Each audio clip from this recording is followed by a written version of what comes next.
Where do things stand in terms of in-stream advertising, and where does it need to go, or what's happening? I mean, I think ideally the state that I'm chasing is where it becomes indistinguishable from that which it is introducing or embedded in. So I think that people are going to reject anything that they can't feel is giving something back to them, and that may be a chuckle, but hopefully it's more than that. So the ability to control it, the ability to sort of, affect the narrative, and I don't think people will mind being messaged so much as they mind being interrupted.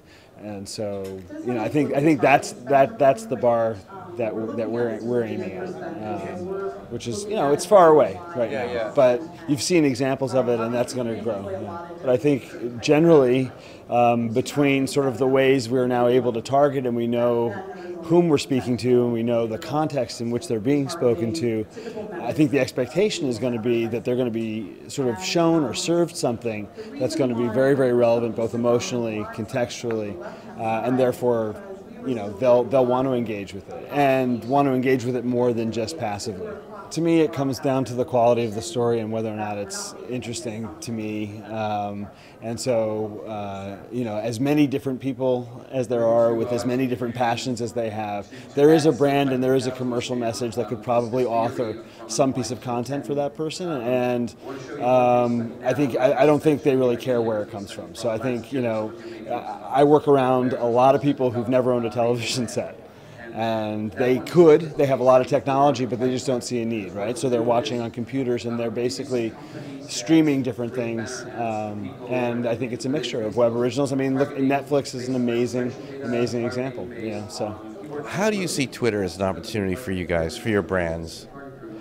I think that any sort of platform that lets people sort of communicate and broadcast, I mean, it turned all of us into media platforms, right? So, and completely flexible within a certain guideline, which seems to be a good sort of guardrail, the 140 character bit. But I mean, the whole format is really, really expanding.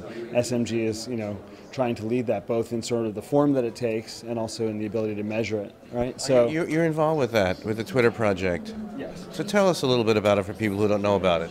Well, I think our CEO Laura was a first mover in recognizing that sort of the scale of that platform was a place that our clients really wanted the ability to explore and to inhabit first and in the coolest possible ways.